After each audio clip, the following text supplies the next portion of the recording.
ามมาหอดแล้วพี่น้องขามมาหอดเป็นที่เรียบร้อยตอนนี้อยู่ไทยพี่น้องนครพนมอันนี้ก็ตั้งต่ออันท่วงแต่หยาพี่น้องเอ้ยมื่อนี้คือหอดงัวแล้วตั้งต่อท่วงแต่หยาเพิ่นนะเป็นตางัวสิอ้วนเนาะหยาลายอย่างนี้นะพี่พ่อไปถ่ายข่อยในใบมุมนี่งามแท้ๆโอ้ยเลื่อมตา ตายแล้วเหลื่อมตา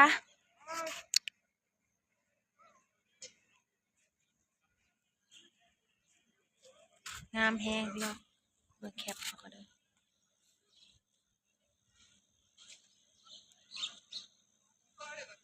หาได้หนาใหญ่แท้ๆบ่เที่ยงมีดวงนาด้านนะพี่น้องไม่ด้านนี่ถ่าเมื่อไหร่หลอดไฟ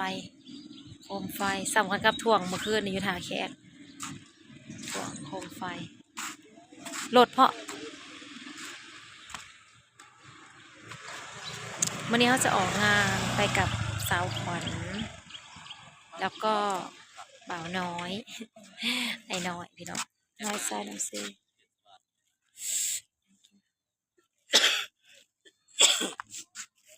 สบัดงามแต่บ่เรื่องอำลำอยู่ปู่อยู่มองนะเขาจะเปิดน้ำแล้วพ่อน้ำออกจากปากพญานาคแม่นบ่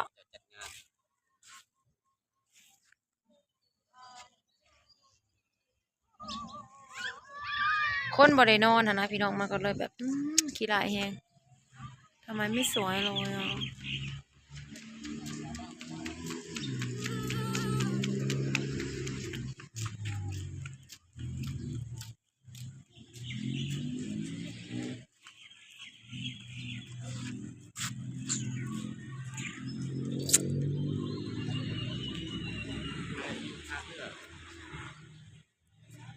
คนก็มาเรื่อยๆได้แหละหลังมาเรื่อยๆ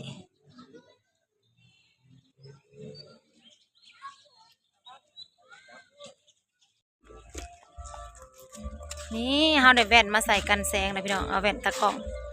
แว่นคุณพี่บางมาใส่สวยไหมจ๊ะงามอยู่บ่พี่น้องคืออยู่บ่สาวสุรีบ่เคยใส่ทางหน้าเพิ่นลำบวงสรวงเลยพี่น้องเขาใส่แว่นก็ดีจังหนึ่งเด้อกันแสงได้เลยพี่น้องมันบดีมองว่ามันบอถนัดในหูน้ำตาลเลยเพราะเขาบ่เคยใส่นะ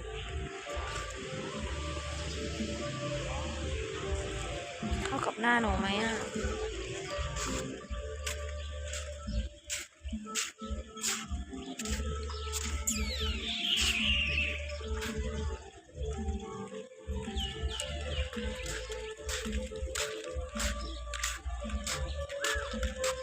เดี๋ยวไปหาเสาควันกันเด้อโอเซนหุงย่างยังบ่ได้ใส่แว่นเลยเพราะใส่แว่นโอ้ยหน้าทำไมหน้าดำจังเลยต่างมาหลินมาเที่ยวพี่น้องเพราะเขาบ่เคยมาจากเถื่อวมยังไม่ทันแก่มาก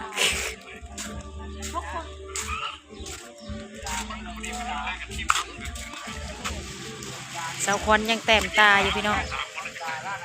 ป้ายิ่งโศกไฟวันนี้เราจะได้ไปกับคนสวยสวยงามเลยมาเทียนนี่จะเป็นติ๊กรวมเลย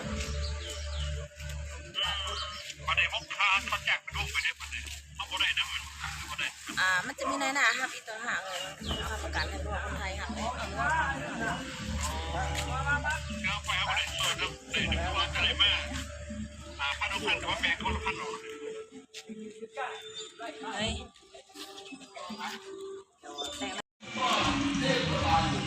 สวยก้า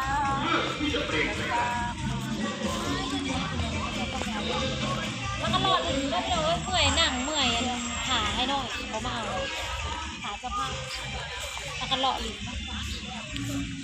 ปกตินั่นผลิตแต่จักโมงจะเก่า7 โมงถึง6 โมงเย็น5 โมงไม่ได้เป็นผลเลยดีกว่าเป็นหมอกซื่อๆเนาะฮะ ธรรมศาสตร์สวยงามพี่น้องบ้านเฮา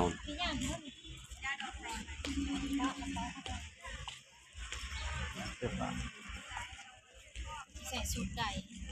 นะคะแล้วก็มาเย็นใหม่สื่อใหม่ เขาเจ้าจัดงานยังอยู่ทางใต้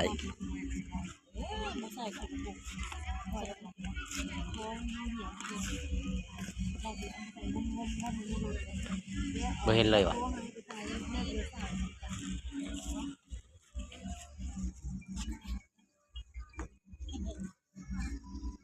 ก็บอกค่ะแต่พี่น้องถ่ายมุมเงาให้เนี่ยพ่อ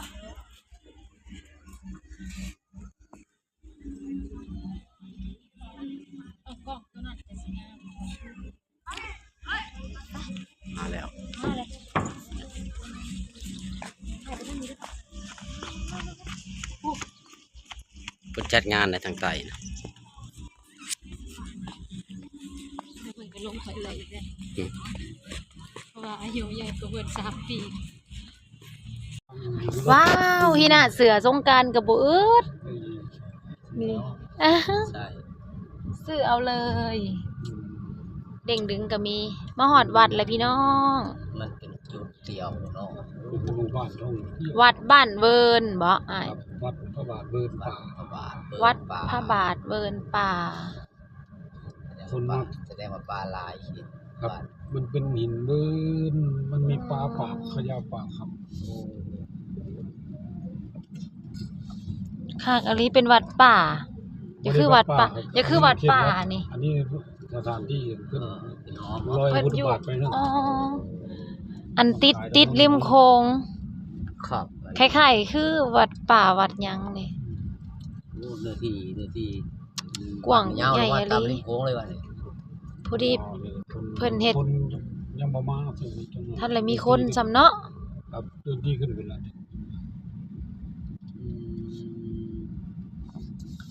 เดี๋ยวเฮาลองเอามาเดี๋ยวได้โอ้เป็นลักษณะงานคือบ้านเฮาเองเนาะ คือแถวเฮือนหินเท่านั้นเนาะคือซุมเฮาจัดน่ะเนาะตะกี้นะ แต่เฮาบ่อยมี แต่ซุมเฮาก็จัดบ้านเฮือนหินตะกี้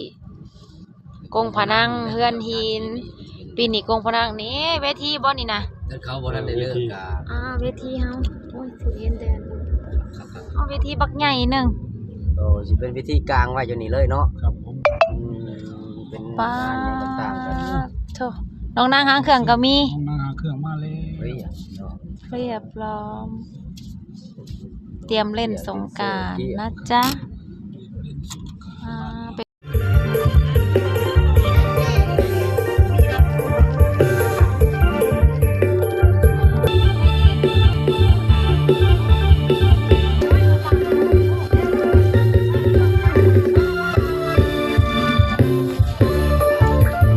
ต้องไปตะม่วนไปเช้าหลักรอบม่วนแต่ว่าที่แหละอ้อเริ่มขึ้นแหละ พี่น้องเอาสิมาพี่น้องไปเบิ่งห้อยพระบาท ร้อยพระบาทเดี๋ยวอยู่น้ำโค้ง ก็อยู่ไกลแต่ละบาทเนี่ย ฮะ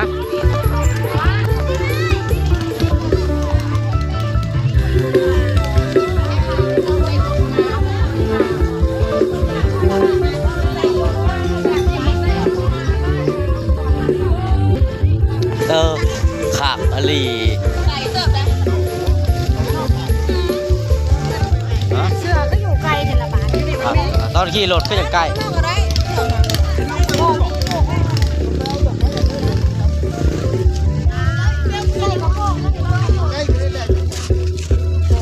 ดอกไม้อายุใส่โอ้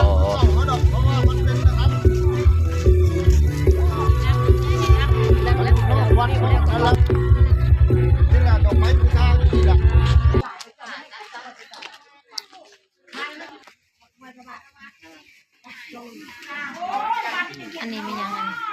ไปปูคุณก็ได้เอาลูกมา เอาเลือกมาเลือก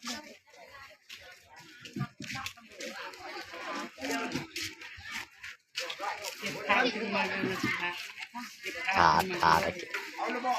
คันนะเจอขึ้นมานำ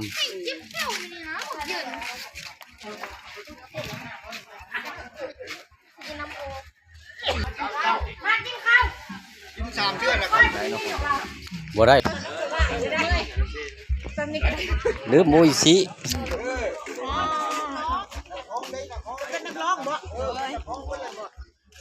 ร้องเพลงจะเป็นพร้อมหรอวะโอ้เต้น ทั้งนักร้องทั้งนักเต้นทั้งการแม่ ว่าข้าบอกเนาะ ถึงเต้นถึงร้องเขาร้องบ่เต้นสิเป็นบ่เนาะ ใช่ยุเอาได้มาคนเดียวเหมือนนี้เพราะว่าเพลงนี้น่ะหนูร้องไม่ได้ใช่มากสิลงไปไหว้ห้อยพระบาทพี่น้องบุญฮอดเกี่ยวเด้อสาวเคยเกิดมา35 ปีเลยบ่เคยมาจ้าเถื่อบุญฮอดยอด โอ้อยู่ห้างดอนบ้านเฮานี่เฮ็ดแบบนี้นะ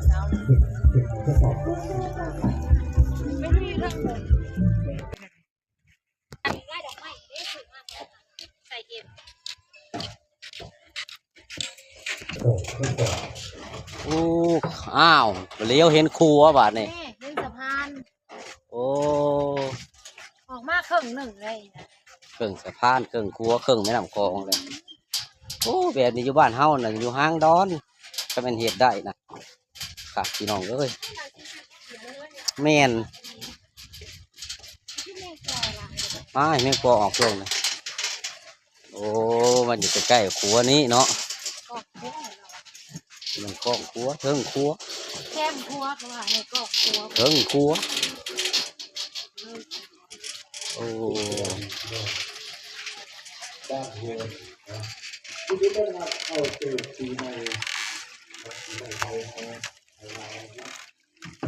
ผู้ดีได้ล่างหน้า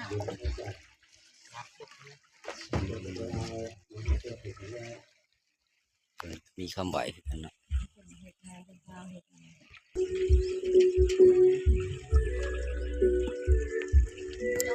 เดียวเลย เอามาจากกองข่อยนะเทียนเป็นกระบอกใต้นอกจากการมา